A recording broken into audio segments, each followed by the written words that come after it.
Hello and welcome to Respectful Workplace Training. I'm Amy Scannell with One Digital, and we expect to go through these slides in about a half an hour. My colleague Riley Billion and I would like to go through the different pieces of a respectful environment. While it's common for organizations to discuss anti-harassment policy, we recognize that actually it's better definitions of respected communication at work, which allow for an increased level of respect and a decreased level of negative behavior. Over the next half hour, we're going to discuss respect and communication. We're going to cover the legalities and all of us and our obligations at work. And then we're going to go through a quiz to make sure that all this information sticks. Thanks very much for your attention. So we already discussed the agenda today, as Amy just mentioned. And we look forward to getting in more depth together about that. So our commitment by taking you through this training is to ensure that our work environment is optimal, and that does include fun, respect, and harassment-free. There are good reasons to ensure that our environment is and remains respectful. When we recognize that we may communicate differently, respect allows us to communicate effectively for all parties. Respectful environments are typically incredibly productive because employees feel heard and they feel tied to a sense of purpose. And then it actually feels enjoyable to work together. Lastly, initiative and creative problem solving are a wonderful byproduct of respectful environments. And so when we talk about respect, utilizing that one word, you then come up with different perspectives of what respect means. That first word that pops into your mind regarding respect. On this screen, you will see the different definition about what respect means. Ultimately, it really boils down to showing consideration for another person, their opinions, their thoughts, and really on your own end, refrain from interfering with them or intruding upon them. Do we all view respect the same way? If you go back to Aretha Franklin's song, R-E-S-P-E-C-T, Find Out What It Means to Me. She's singing and she's saying, find out what respect means to me, because what respect means to me is different than what it means to Amy, and it's different than what it means to you as well. We all come together with different views upon the world. We have different ideas about what's respectful or not, and we don't always know the other person's point of view. I think it's so important as we're working in a workplace together, you may feel like you do really know the person next to you, but we don't always know all of those intricate and intimate details about their opinions or their thoughts. So it's really important for us to take a neutral approach as we are talking about things, as we can create a negative environment without even meaning to. I want you to think about a time that you have ever made a joke and your intention was to be funny, and as soon as you said that joke out loud, you realized that you completely offended the other person. I know that this has happened to me. That goes to show that our intention, of course, was to be positive, to make light of something and make a joke, but the impact that we had was we created a negative environment without even meaning to. So that, again, just goes to show how our different comments may impact somebody when we don't even need to. Whenever we talk to employees about how work environments could be improved, the number one suggestion is better communication. Let's delve into that a bit. There's so many areas where a better awareness of our differences would allow for a vast improvement in communication. So the question is, do we need to communicate to different people in different ways? Well, it actually depends on how badly you want them to hear you correctly. So for example, if your email communication is not hitting the mark with someone, perhaps they prefer face-to-face. If you're a direct communicator, but the person you're trying to get your message across to likes the personal touch, well, sometimes email isn't the best way. So this pie chart depicts that 100% of our communication is made up of 3 different aspects: body language, tone, and words. And surprisingly, your words are really just a very small part of your overall communication, just 7%. Therefore, in order to optimize your communication to be closer to 100% in all instances, you need to use all three: your body language, your tone, and your words.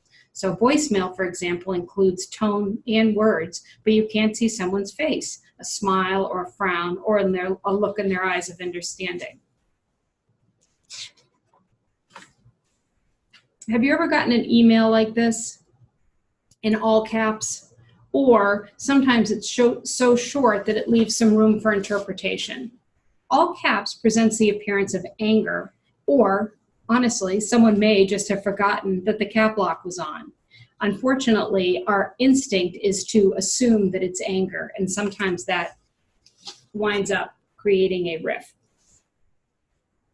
In today's environment, texting is so popular that unfortunately, once in a while, we get our signals crossed here as well. Unfortunately, the informal nature of text lends itself to being too casual, not professional, and often unclear. Instant messaging is another avenue, but it also can be informal to a fault and also a distraction. Also, any information at work in this format becomes a record and can be referred to at a later date. So keeping conversations on topic, positive, and professional is the best advice.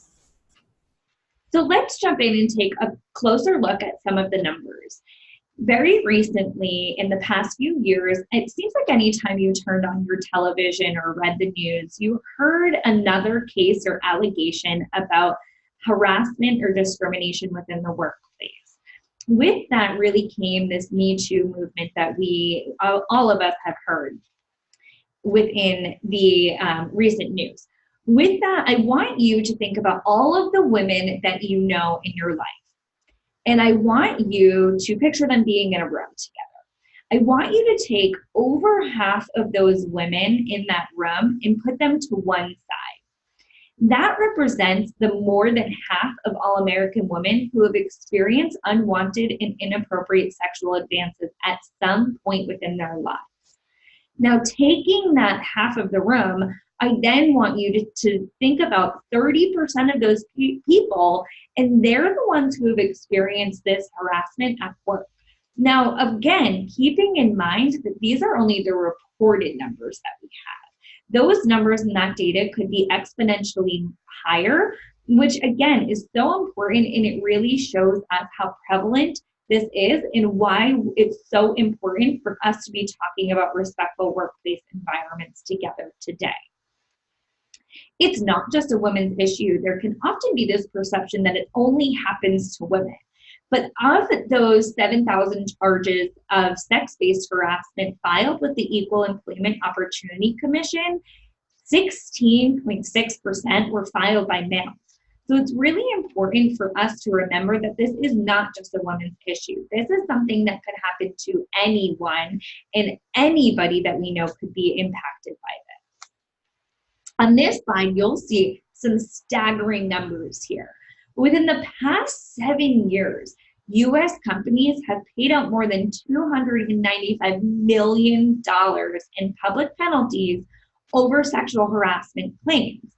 Now, let's take that number. That's $295 million that's not being reinvested back into you, back into your company. It's not being reinvested to pay out a bonus or your benefits, thinking about things of that nature. So again, these staggering numbers are coming to light and showing us, again, the importance and the impact of us having this conversation today with you.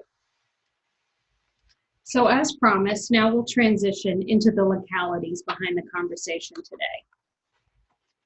The law.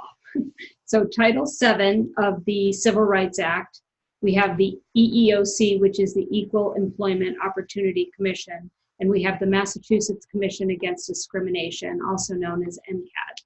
So these are the governing bodies that make sure that harassment and discrimination are not happening at work, and if they are, they wind up making suggestions on how to handle it. So if you look at the first one on the far left, Title VII, so this is governed by the EEOC, and it prevents discrimination based on race, color, religion, gender, or national origin. Now, these are typically the first categories that we think of when we think about discrimination. So at this point, sitting here in 2019, it's obvious that we can't discriminate based on race, color, religion, gender, or national origin. Some of the more intricate distinctions, though, go to the left of the screen. So the EEOC also prevents discrimination based on disability, age, gender, pregnancy, and sexual harassment. And then the Massachusetts Commission Against Discrimination takes things one step further and prevents discrimination based on sexual orientation, genetics, ancestry, whether you're married, single, divorced, whether you were in the military, if you have a criminal record, and also becoming more and more prevalent now, gender identity and expression. So in order to make sure we're all on the same page, let's look at a general definition of discrimination. Discrimination is prejudicial treatment of an individual based solely on their membership in a certain group or category. Now that membership could be voluntary or involuntary. An example of voluntary membership in a category would be religion. Someone decides if they're going to join a particular religion. An example of involuntary membership in a category would be your race. You don't pick that. So that's a definition of discrimination. Now a definition of harassment. Harassment is any behavior that is offensive and or threatening and intended to disturb or upset an individual. And at the end of the day, both of these behaviors, harassment and discrimination, are both against the law. And when we talk about harassment, one of the most prevalent that you've probably heard of or seen within the movies or the social media and the news is sexual harassment. Sexual harassment is persistent and unwanted sexual advances. As we saw, 30% typically happens within the workplace for women, where the consequences of refusing could be disadvantageous to the victim. So ultimately, this is so important that we're aware of what sexual harassment is. At some points, and we'll talk a little bit more and give you an example, but at some points, this could be a little innuendo. It could be even you saying or somebody saying and giving somebody a pet name, for example. So ultimately, things of that nature are totally out of the realm of how we would want to be acting in a respectful workplace environment. There are two different types of harassment that we'll talk about today. There's quid pro quo and hostile work environment. Quid pro quo literally means something for something. In an example, I'll give you this. If you give me that, it's preferential treatment given in exchange for sexual favors. So what is an example? An example could be, I'll put you on the project that you want if you'll go out with me tonight for dinner and drinks to discuss it. Now, Amy, I don't know about you, but if I got this proposition, I would feel really uncomfortable. I would feel like I was obligated and had to go out to dinner because I am looking forward to that new project opportunity that's on my plate. This is something that could be said in potential the intent in just or in light, saying, haha, like I'll put you on the project if you want to go out tonight for me with dinner.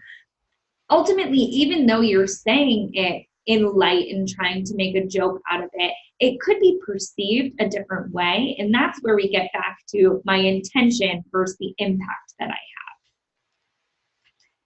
Then we also have a hostile work environment. And I really think that this picture on the slide says it all. It is anything that interferes with a person's job performance or creates an intimidating or offensive work environment. We have a few examples up here of conduct, pictures, words, or even touching that could create this.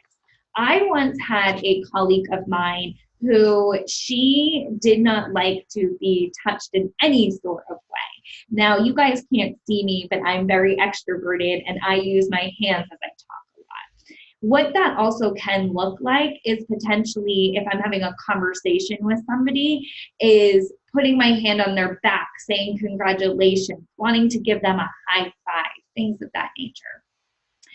With this colleague, there was one moment where I made the absolute mistake and I had put my hand on her back, and all of a sudden I felt her completely tense up. And she said to me, and she put that boundary out there, and she said, please don't do that again. I don't like being touched.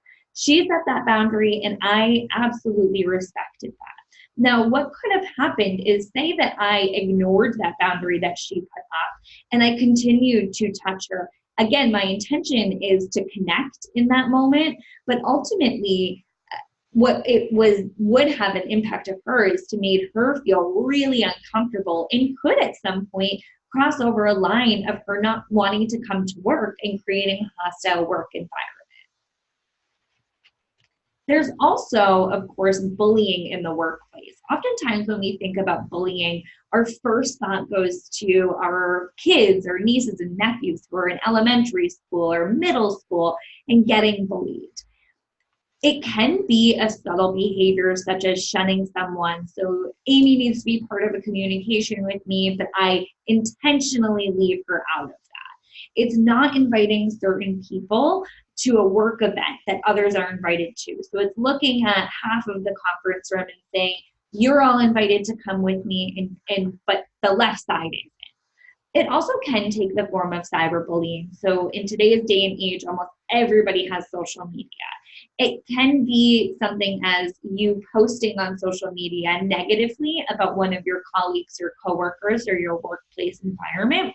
We also go back to that slide that Amy talked about, instant messaging within the company too. You may have Slack or using Google Hangouts or some other form of instant messaging. Again, anything that's said within the company, be it email, any sort of technology, that's a company record. So we really need to understand that it can take the form of cyberbullying as well. And these are also important that we make sure we're not behaving in these ways.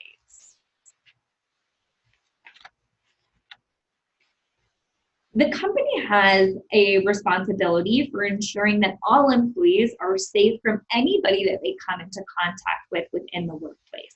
So that could be a UPS delivery man who's coming in and you see him. That person must abide by our policies regarding keeping our workplace respectful, harassment-free, and discrimination-free as well. It could be an office cleaner. It also absolutely takes the form of clients and customers as well. So if you ever experience something that's that makes you uncomfortable and it doesn't come from a colleague or employee directly, that doesn't mean that you shouldn't bring it up to us or say something to that person about their impact.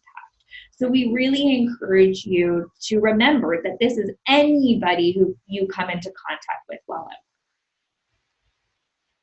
So once in a while, there may be the necessity of having a complaint against someone at work. And as Riley said, it could be a customer or a vendor or even the UPS guy.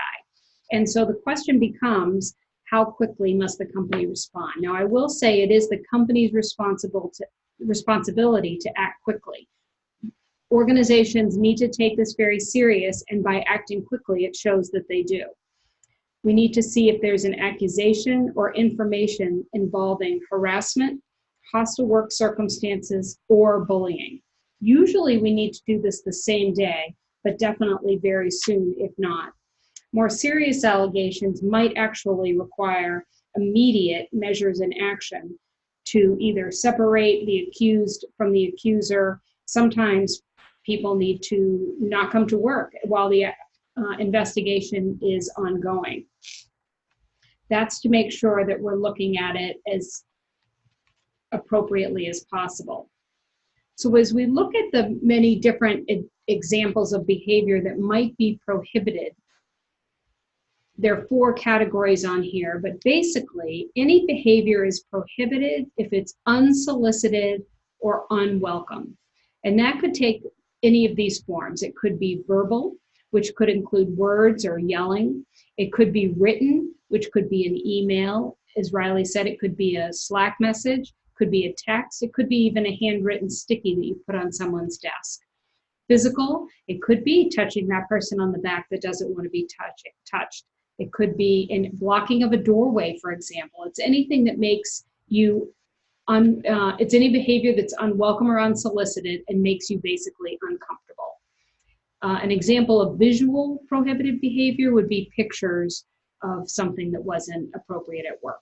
I also think it's so important too. So if I'm on my computer or my own personal cell phone and I'm having a conversation with someone or showing a picture that's inappropriate, that also absolutely is unsolicited and unwelcome. So if Amy looks over my shoulder and sees that, that is unwelcome behavior and could have a negative impact on our environment. What happens is it winds up making the person that's seeing it just very uncomfortable because it just doesn't feel like a certain level of professionalism that you would expect at work. What's interesting, and what we often get asked though, is, well, what if someone is just being thin-skinned or they're acting overly critical of my behavior? Believe it or not, there's actually a reasonable person standard in the law, and that protects from anyone that might be inordinately sensitive or even conniving, if you can think of that. So if someone in a similar position would be offended, that's the statute. So would a reasonable person in the same situation be offended? The law recognizes that the reasonable woman standard is different from that of a man, and sexual harassment law is typically judged using the woman's standard. And frankly, that's just because of the number of claims and cases that are handled every year. So these are some of the things that could cross the line: off-color jokes, offensive language, stares and winking, touching someone, and suggestive pictures. All of these could cross the line, and all of these actually are things that you could imagine could happen at work. The important thing is there's a barometer to know when it crosses the line. So it crosses the line if a reasonable person would be offended. We just talked about the reasonable person standard. If it's pervasive, so for example, when Riley touched her colleague's back and the woman tensed and did not appreciate it and then asked her not to touch her again, it would be pervasive if Riley just couldn't help herself and continued to put her hand on the woman's back. So if someone says, no, please don't do that, that's what we need to make sure we're adhering to. And then lastly, if it crosses the line if it's severe, meaning very inappropriate touching, meaning very inappropriate language or visuals that would be a cue. So what should you do if it happens to you? The first and foremost thing is, if possible, tell the person that what they've done has offended or bothered you. Just like that scenario with my colleague telling me, please don't do that again. She set that boundary, and that was enough for me to stop that behavior for the future. And oftentimes, saying that and holding that boundary does that trick. If it's not communicated, it will most likely happen again. So in that example of my colleague, if she didn't let me know, granted she tensed, so of course I would be aware that she didn't necessarily like that. But if she didn't say something specific, there could be a more likely chance that I would continue to make her feel uncomfortable. Again, not intentionally, but the impact that I have is creating that unwelcome environment. If you don't feel comfortable saying something to that person, or if the behavior persists and is pervasive after you continue to say something or have said something, that's when you need to report it to your manager, another leader within the organization, or human resources, so that we can help intervene and help ensure that there is communication about making that situation stop. Leaders ultimately bear the responsibility of establishing an environment free from toxic behaviors. I love this slide, and I strongly believe that every single person within an organization is a leader. We all need to be that front fish who's leading the entire community towards a better, more respectful environment. We all want to be that orange fish on this screen, and make sure that we are being aware always of our behavior and how what we're saying, what we're doing, how we're making other people feel, as well as if we overhear or oversee something from another colleague in another conversation, even if we're not a part of it, being able to stick up and stand up and say, this is not okay, this is uncomfortable, Please don't do that. Whose job is it? It is everyone's job within the organization to make sure that we have a respectful workplace environment together. There's not one person who is immune from making sure that we have a positive workplace environment. If you see or hear something, you're encouraged to say something. So again, going back to, if I overhear something, it is still my responsibility to be that leader and to be able to stand up and be an active participant and say, this isn't okay. This is making me feel uncomfortable or could make other people feel uncomfortable. I always use that rule of thumb about your gut check too. So if you hear something or see something and in your gut, you know that this isn't right, go with that gut, be that active participant, say something to that person directly, or bring a leader from the organization in so that we can help. So it is everyone's responsibility for us to monitor what we're saying, what we're doing, and how we're behaving. We need to ensure that we're respecting others and are aware of others' reactions. So again, going back to me saying that joke, and all of a sudden I say it, and I see that other person's reactions and realize that I offended them, that's my responsibility then to say, I'm so sorry. My intention was not what happened and the impact that I created. This will not happen again. We need to ensure that our conversation should always be free of harassment or discrimination. We need to communicate discomfort directly and avoid giving mixed messages. So that also could look like Amy saying a joke and me laughing at that joke in the moment, but really it makes me uncomfortable. We need to ensure that we are not giving those mixed messages, or if we do, owning that and later coming back. In this example, I would come back to Amy and say, Amy, I know you made that joke earlier and I laughed at it.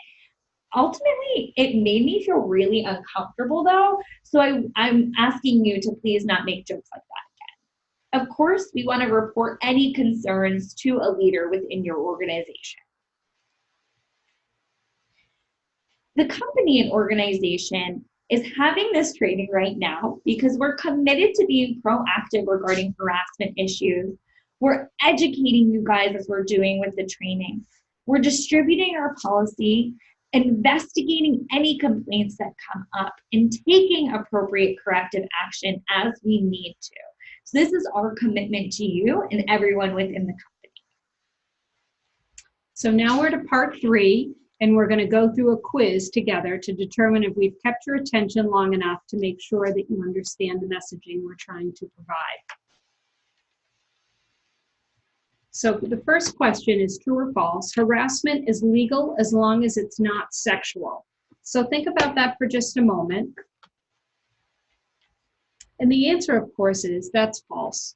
Racial, religious, or other forms of discriminatory harassment are also illegal. So I do hope we all got that one right. Question 2, it cannot be sexual harassment if I do not intend to harm or offend the person.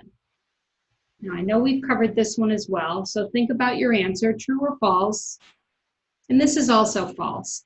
As Riley said, it's the impact on the victim, not necessarily the intent of the harasser, as long as the victim's belief is objectively reasonable.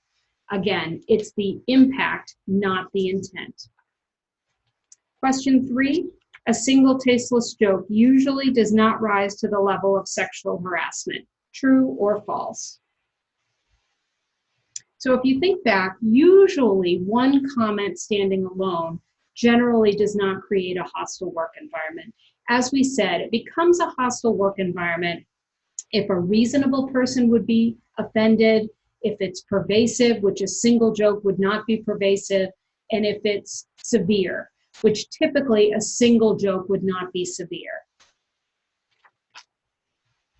Question 4, repeatedly asking a coworker to friend you on Facebook could be deemed to be harassment.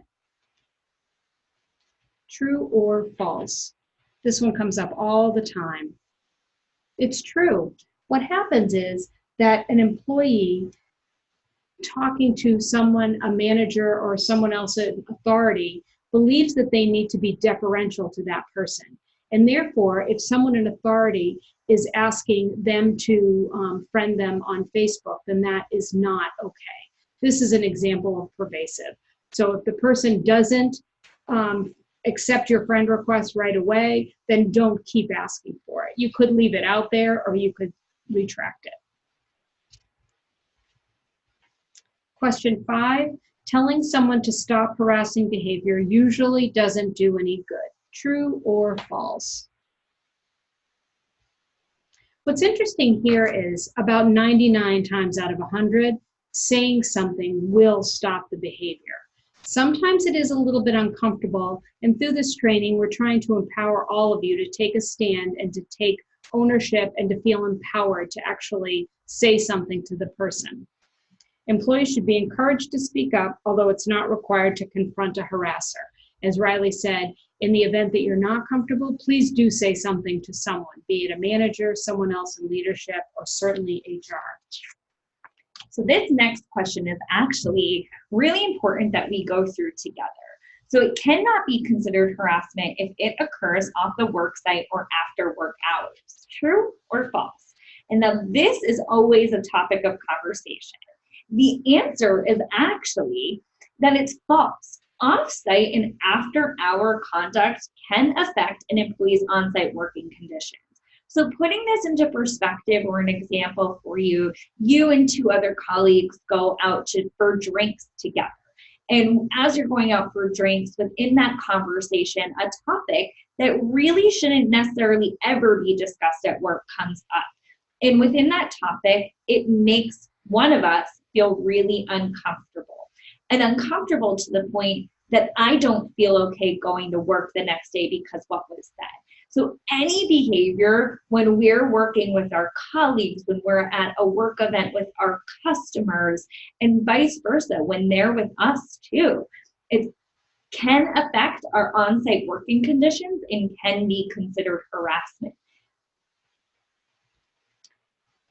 Another good one, true or false? A shoulder massage is not sexual harassment if it is welcome. True or false? This is a good one. It is. So it is a little bit of a caveat here. So it's true. Sexual harassment only applies to unwelcome conduct, as you guys have heard us say. However, this could make somebody really uncomfortable and feel like they need to, quote unquote, go along to get along. So Amy asked me if I want a shoulder massage, and I feel obligated to say yes, because that quid pro quo, if I don't do this, then is my job at jeopardy? If not, so it could be unwelcome conduct in that situation. Another perspective of this as well is, what if it is okay for the 2 people who are giving and getting the shoulder massage, but another one of our colleagues or a customer walks by?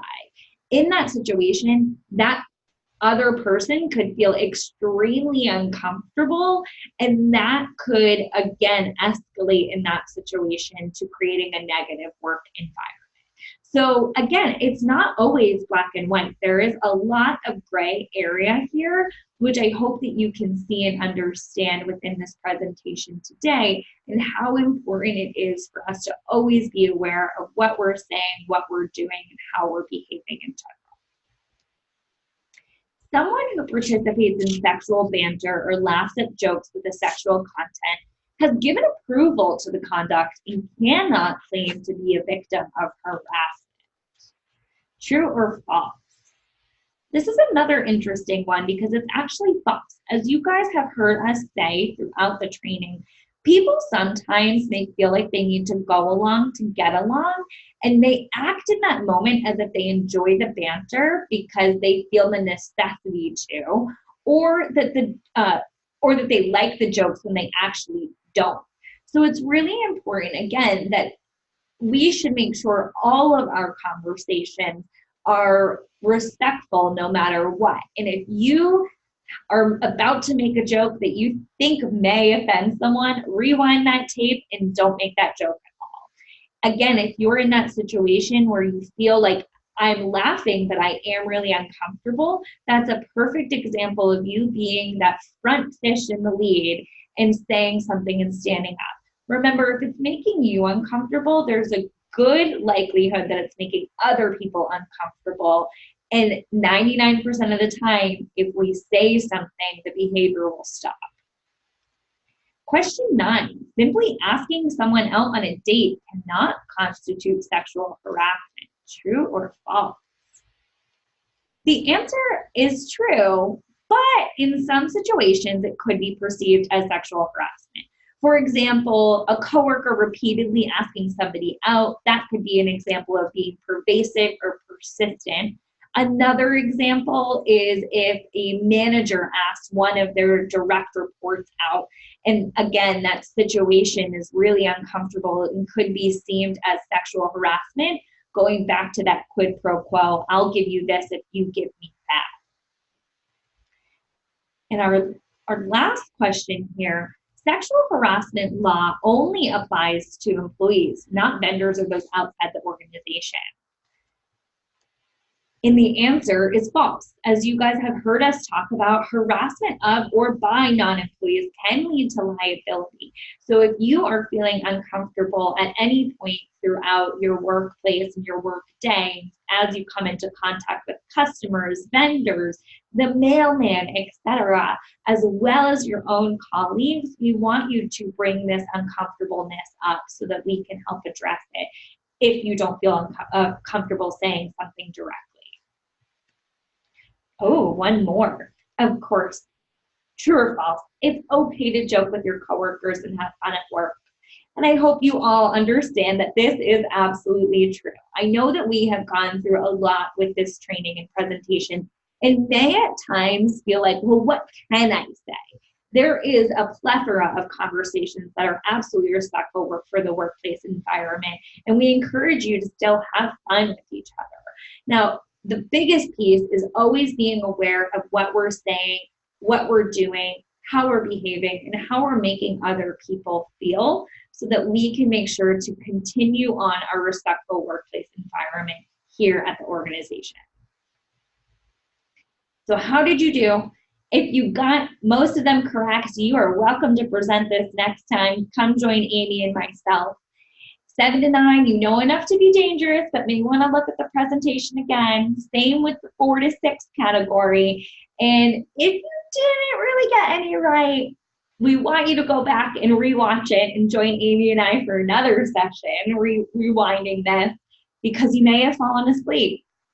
If you have any questions, we encourage you to go to your organization's leadership team so they can help you address these together.